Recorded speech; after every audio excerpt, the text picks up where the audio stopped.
China দেশে রামায়ণের অনুষ্ঠান, ভগবান শ্রী রামচন্দ্রের অনুষ্ঠান।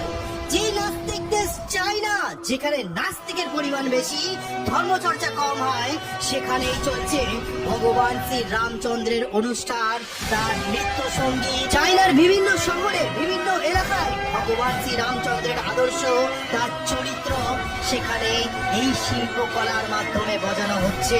কিন্তু সবচেয়ে বড় দুর্ভাগ্যের বিষয়, যেখানে ভগবান শ্রী রামচন্দ্র এই ভারত ভূমিতে আবির্ভাব হয়েছিলেন, এখানে কিছু মানুষ তারা বলছে ভগবান রাম নাকি বহিরাগত, মর্যাদা পুরুষোত্তম ভগবান শ্রী রামকে গালাগাল দিতে পর্যন্ত ছাড়েনি। কিন্তু আজ দেখুন, চায়নার মধ্যে যেখানে শিক্ষিত নাস্তিকরা থাকে, সেখানে রামায়ণের অনুষ্ঠান চলছে। তার কেন জানেন? কারণ একজন ব্যক্তি আছে, দার্শনিক বা গবেষক বা ধার্মিক ব্যক্তি আছে, তাদের মধ্যে দার্শনিক, তিনি না আমাদের ভারতবর্ষে রামায়ণ পড়ে অত্যাধিক অনুপ্রাণিত হয়েছিলেন।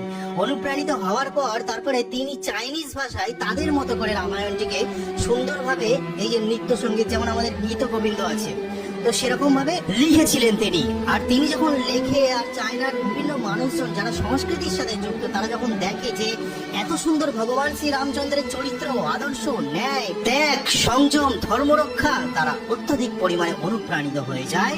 এবং তার ফলে আজ চায়নার বিভিন্ন জায়গায় ভগবান শ্রী রামচন্দ্রের আদর্শ প্রচার করা হচ্ছে।